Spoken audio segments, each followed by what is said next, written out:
नमस्कार। 22 मई को दो बड़ी खबर आई। पहली खबर ये कि सीबीआई ने जम्मू कश्मीर के पूर्व गवर्नर सत्यपाल मलिक के खिलाफ 2200 करोड़ की गड़बड़ी के मामले में चार्जशीट दाखिल कर दी है। दूसरी खबर ये आई कि सत्यपाल मलिक ने सोशल मीडिया पर कहा कि वो अस्पताल में भर्ती हैं और किसी से बात करने की स्थिति में नहीं है। उन्होंने लिखा कि उन्हें सुप्रीम को फोन आ रहे हैं लेकिन वो जवाब नहीं दे पा रहे हैं। वो राम मनोहर लोहिया अस्पताल में 11 मई से भर्ती हैं और इस समय डायलिसिस पर है।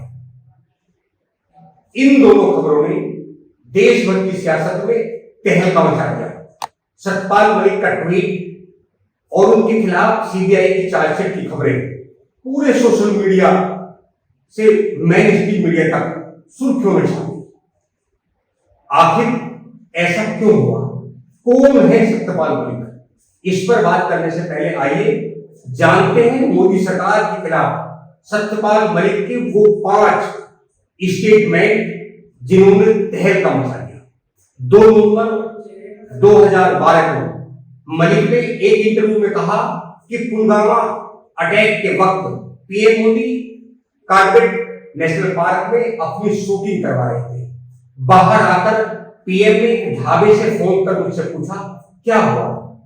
मैंने कहा यह हमारी गलती से हुआ। तब मुझे चुप करवा दिया गया। 25 अप्रैल 2023 को सत्यपाल मलिक ने कहा कि देश बहुत गलत आदमी के हाथों में है। यदि किसान एकजुट नहीं हुआ और केंद्र में यही सरकार दोबारा सत्ता में आई तो किसान नहीं बचेंगे। ये सबसे पहले खेती खत्म कर देंगे ताकि आप मजदूरी करने लगेंगे। उसके बाद फौज को खत्म कर देंगे। 21 मई 2023 को सत्यपाल मलिक ने कहा अगर अगले चुनाव तक जनता ने बीजेपी के खिलाफ मतदान नहीं किया तो ये आपको मतदान करने लायक नहीं छोड़ेगी। ये कह देंगे कि जब हम ही चुनाव जीतते हैं तो चुनाव कराने की क्या जरूरत है। न कोर्ट रहेंगे, न फोर्स रहेगी, न फौज होगी, न कोई ऐसा सिस्टम रहेगा जिससे इन पर कंट्रोल किया जा सके। 22 मई 2023 को सत्यपाल मलिक ने कहा कि प्रधानमंत्री नरेंद्र मोदी अपनी नाक के नीचे भ्रष्टाचार करवाते हैं, इसमें इनकी हिस्सेदारी होती है और पूरी रकम अडानी हो जाती है। फिर 6 मई 2025 को कहा कि पहलगाम की असफलता के लिए पीएम मोदी को देश से माफी मांगनी चाहिए। उन्होंने अब तक इसकी जिम्मेदारी नहीं स्वीकार की है। आइए अब जानते हैं कौन है सत्यपाल मलिक। सत्यपाल मलिक अगस्त 2018 से अक्टूबर 2019 तक जम्मू कश्मीर के राज्यपाल थे। ये वो वक्त था जब जम्मू कश्मीर से अनुच्छेद 370 खत्म किया गया। अप्रैल 2023 में मलिक ने न्यूज वेबसाइट दावायर के लिए देश के मशहूर इंटरव्यूअर करण थापर को एक साक्षात्कार दिया।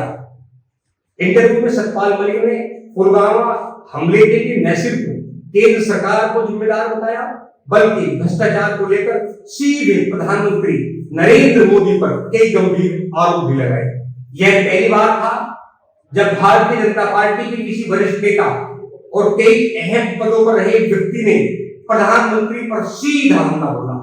यह पहली बार नहीं था जब सत्यपाल मलिक के बयानों को लेकर सियासत में भूचाल आया। इससे पहले भी कई ऐसे मौके आए जब उनके बयानों से उनकी ही पार्टी यानी भारतीय जनता पार्टी को मुश्किलों का सामना करना पड़ा। सवाल है कि आखिर सत्यपाल मलिक ऐसा क्यों कर रहे थे?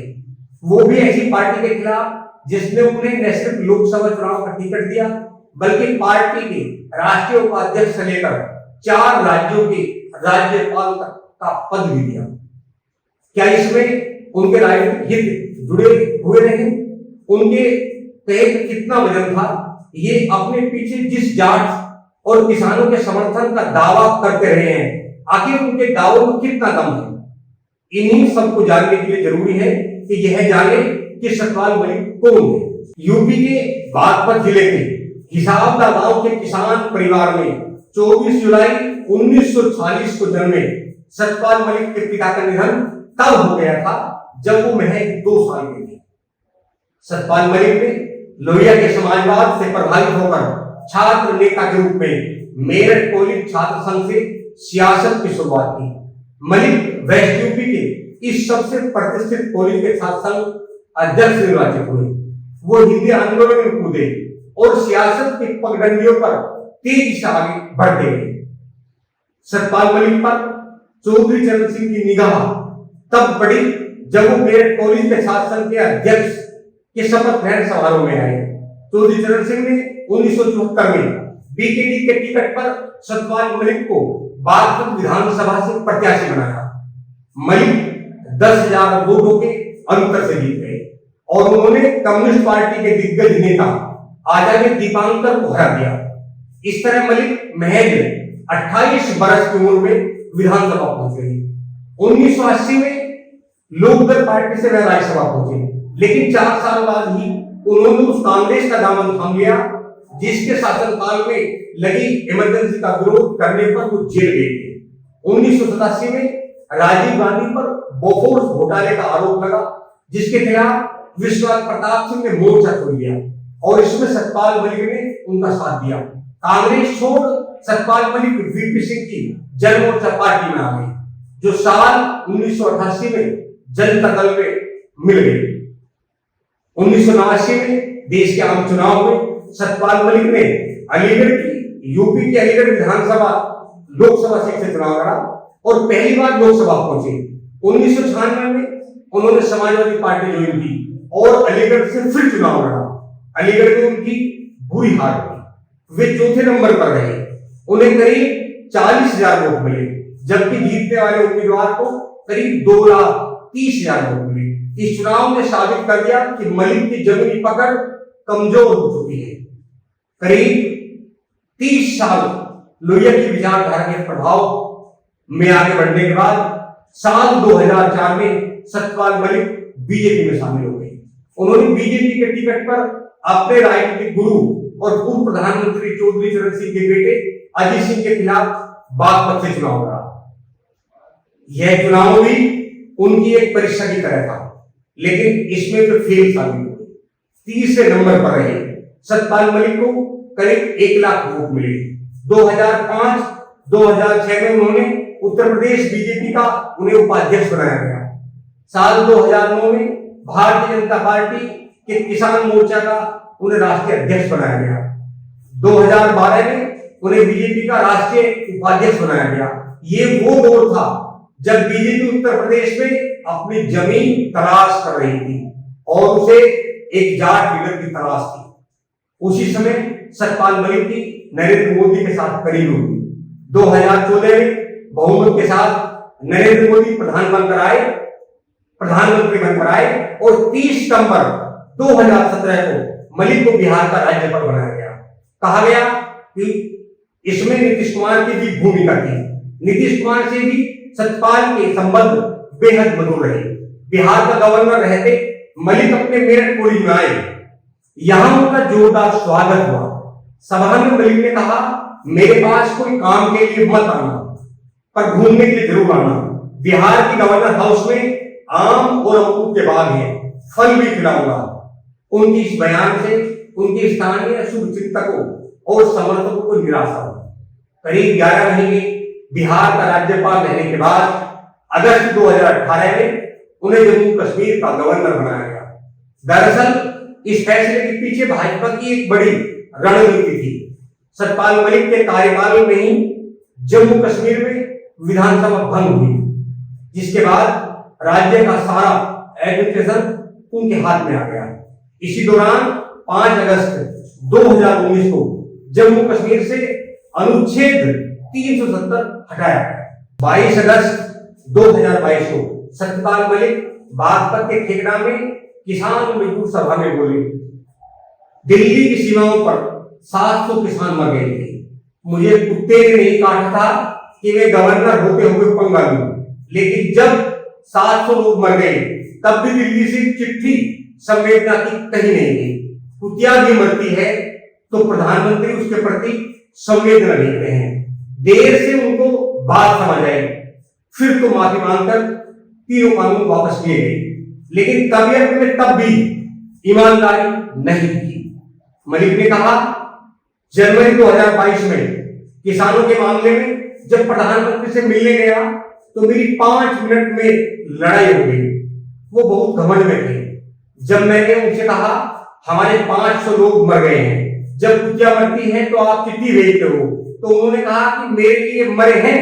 मैंने कहा कि आपके लिए तो मरे हैं, तो आप राजा बने हुए हो उनकी वजह से। उन्होंने कहा तुम अमित शाह से मिलो। मैं अमित शाह से मिला। उन्होंने कहा कि इसकी अकल मार रखी है लोगों ने, तुम वेट कर रहो, मिलते रहो, ये किसी न किसी दिन समझ में आ जाएगा। हालांकि बाद में ये अपने इस बयान से पलट गए। करण थापर के साथ इंटरव्यू में भी उन्होंने बात को दोहराते हुए अमित शाह वाला बयान मैंने बिल्कुल गलत कहा, ऐसा कहा। अमित शाह ने मुझसे कुछ कहा था कि इनकी अकल मारी हुई है या कुछ, उसको मैं वापस लेता हूं। उन्होंने कभी ऐसा नहीं किया, मैंने गलत कहा, ये मेरी गलती थी। जून 2022 में मलिक ने अग्निपथ योजना का विरोध करते हुए कहा कि अग्निपथ योजना हमारी फौजों को, जवानों को नीचे दिखाने का काम करेगी, उनका कैरियर खत्म कर देगी। 4 साल में 6 महीने ट्रेनिंग करेंगे, 6 महीने छुट्टी पर रहेंगे, 3 साल वो सिर्फ नौकरी करेंगे और फिर कहा जाएंगे। उनकी तो शादी भी नहीं होगी। उनमें देश के लिए मरने के लिए कैसे जज्बा होगा? ये बहुत गलत किया है, इसे जल्द वापस लेना चाहिए। मार्च 2020 मलिक ने बागपत के दौरे पर एक जनसभा में उन्होंने कहा था गवर्नर का कोई काम नहीं होता। कश्मीर में जो गवर्नर होता है वो दारू पीता है और गोल्फ खेलता है। कांग्रेस नेता राहुल गांधी ने जम्मू कश्मीर के पूर्व राज्यपाल सतपाल मलिक का इंटरव्यू लिया।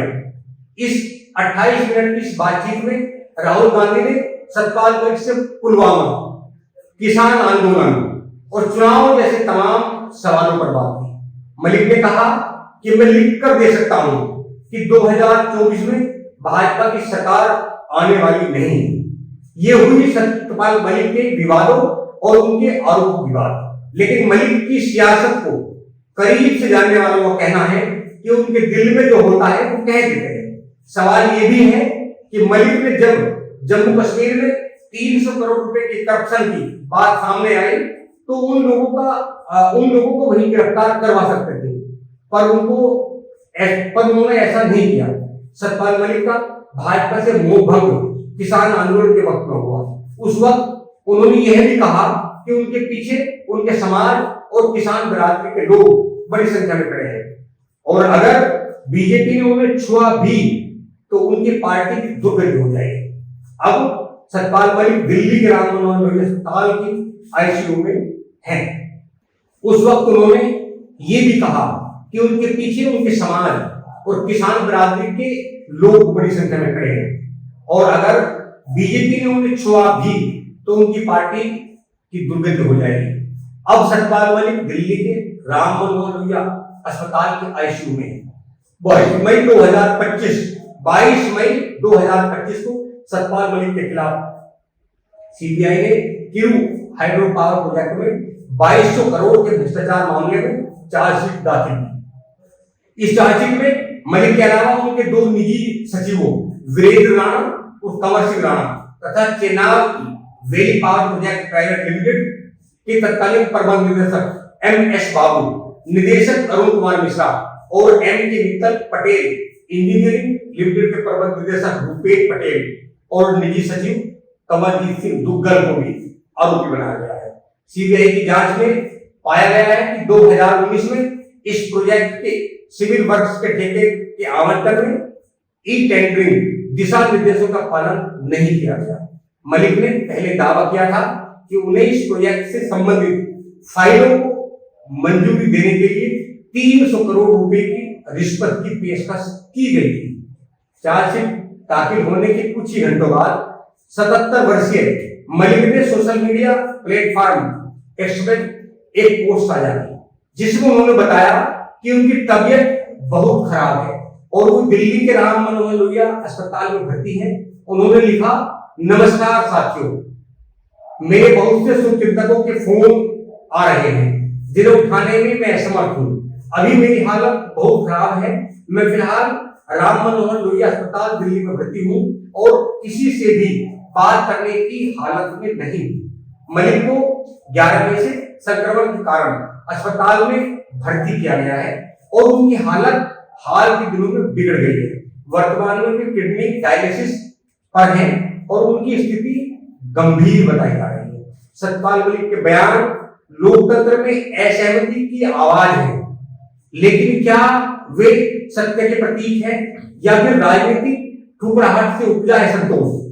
सीबीआई की चार्जशीट और अस्पताल में भर्ती होने की सूचना एक दिन आना संयोग है या संदेश? इस पूरे घटनाक्रम में सवाल कई हैं और जवाब अब भी ढूंढ रहे हैं, लेकिन इतना तय है सतपाल मलिक की राजनीति और बयानबाजी आने वाले दिनों में और चर्चा में रहेगी। उनके समर्थक उन्हें सत्ता से सच कहने वाला अकेला आदमी कह सकते हैं, पर आलोचक इसे राजनीतिक वजूद की अंतिम लड़ाई भी मानते हैं। अब आगे के अपडेट के लिए देखते रहिए हमारा चैनल, सब्सक्राइब कीजिए, बेल आइकन प्रेस कीजिए। धन्यवाद, नमस्कार दोस्तों।